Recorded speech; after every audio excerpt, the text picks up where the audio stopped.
Hi friends, ఈరోజు ఇంట్లో రసం పెడుతున్నాను. రసం చాలా బాగుంటుంది. మీరు కూడా మీ ఇంట్లో ట్రై చేయండి. నేను చెప్పినట్టు తాలింపు గింజలు, ఉల్లిపాయ, పచ్చిమిరపకాయలు, కొత్తిమీర, కరివేపాకు, 2 టమాటాలు, కొంచెం చింతపండు, ఆయిల్ వేస్తున్నాను.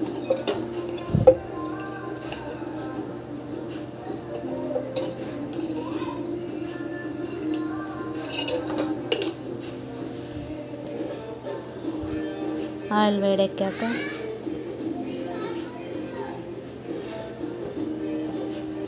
ఆయిల్ వేడెక్కింది. ఆనియన్స్, పచ్చిమిరపకాయలు, తాలింపు గింజలు, కరివేపాకు, కొత్తిమీర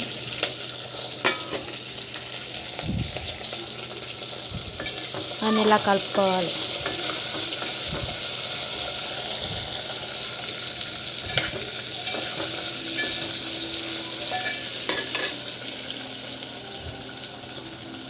చాలా బాగుంటాయండి.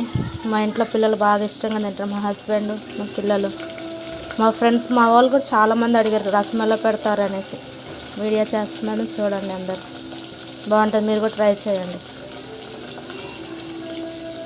ఆనియన్స్, పచ్చిమిరపకాయలు మంచిగా గోల్డ్ కలర్ వచ్చే వరకు ఫ్రై అవ్వాలి. అంతే ఫ్రెండ్స్, ఈజీ, సింపుల్గా చేసుకోవచ్చు. ఇలా ఫ్రై అయినాక నానబెట్టుకున్న టమాటాలు, చింతపండు కొంచెం మ్యానిష్లో చేసి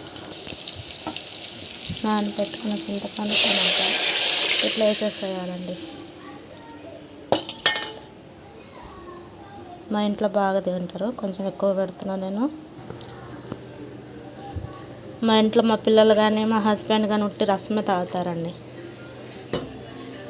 కొంచెం నా కర్రీస్లో ఆయిల్ ఎక్కువే ఉంటుంది. ఆయిల్ తక్కువ వేసుకునే వాళ్ళు తక్కువ వేసుకోవచ్చు.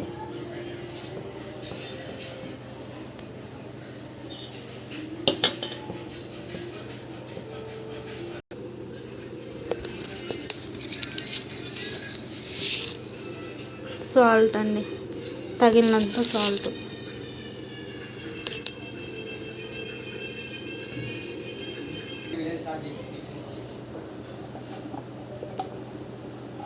పసుపు అండి, తగినంత పసుపు. ఇంకా దీంట్లో కారం వేయనండి, ఆల్రెడీ పచ్చిమిరపకాయలు వేసాను కాబట్టి ఇంకా కారం అవసరం లేదు. ఒకసారి మీ ఇంట్లో కూడా మీరు ట్రై చేయండి.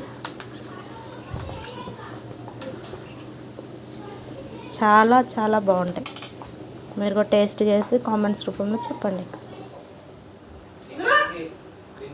1 స్పూన్ ధనియాల పొడి అండి, అంతే. ఇంకా రెడీ.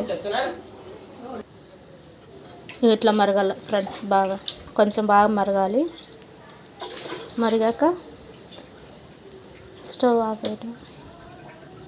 చూడండి ఎలా వచ్చిన కలర్, చాలా బాగుంటుంది టేస్ట్. స్టవ్ బంద్ చేశాక చూడండి ఫ్రెండ్స్ ఎలా వచ్చినాయి కలర్స్. బాగా వచ్చినాయి కదా. టేస్ట్ అయితే సూపర్ ఉంటాయండి.